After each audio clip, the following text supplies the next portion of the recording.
مقدار 300 گرم استاکوزور که توی این 1 متر مربع دادیم، این رو بیایم در حقیقت توش نهال کش کنیم. ما حالا فرض می‌کنیم که این رو می‌خوایم برای یک در حقیقت پسته به کار ببریم. حالا آقا معرفت زحمت میکشه. آقا معرفت همین رو تا اینجا بیار الان. اینو آره. پس یعنی اینجا رو یه خورده بکن معرفت بریز روش. اینجا آره بریز روش بریز قاطیش کن با اون.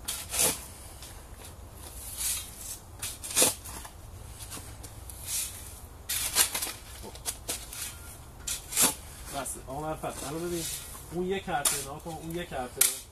خب اون الان یک کرته، اینم یک کرته. خب ما اونجا رو 3 تا نهال میکنیم، 3 تا نهال اینجا میکنیم، اینجا دیگه سوپر جازر نداره. خب الان اون یه خورده هم بزن تو بگم.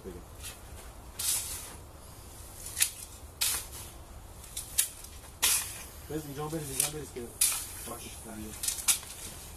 بعد دکتر جان ما الان سوپر جازر ریختیم، اینم آماده شد. خب همون لحظه میتونیم آبیاری بکنیم یا اینکه بلافاصله باید آبیاری کنیم؟ اینو توی باید بلافاصله شما آبیاری کنی که قشنگ سوپر جازر بچسبه به خاک.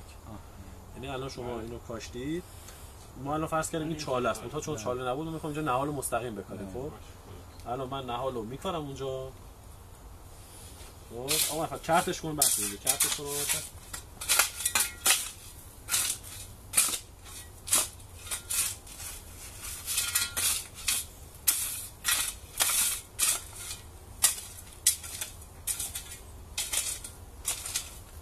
مثلا اینجا رو یه مرز درست کن، همینا یه مرز درست کن اینجا رو.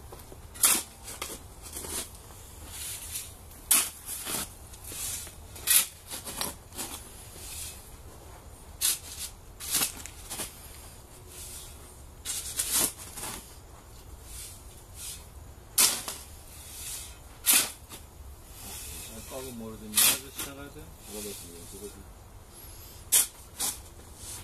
آقا مثلا یه چیزی که یادمون رفت چی بود؟ خاک نریختیم. حالا اول نهالمون رو میکاریم بعد خاک می‌ریزیم.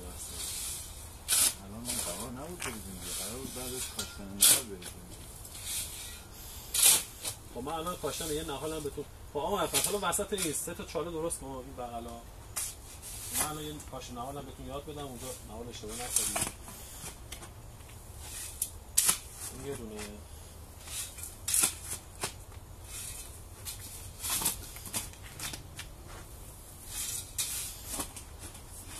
نه ما جای پاد درست کنیم.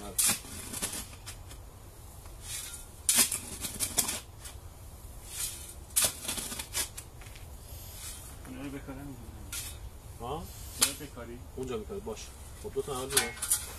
دکتر جان ما در انتهاش باید کاوکلاش بریزیم. بله این فعلا ما داریم از ماشین کار میکنیم. شما اون 1 متر رو که کندید برای طرح دیمه ها، طرح دیم میگیم که برای طرح دیم شما یه چاله بکنید، در 20 تا اول کاوکلاش رو میریزید، بعد این خاکه رو میریزید. خب الان معرفت نهال رو در میاره. ببین در آوردن نهال یه تپه میزنید قشنگ در میاد. معرفت اونم کار نداشته باش. اصلا جاش میریزه.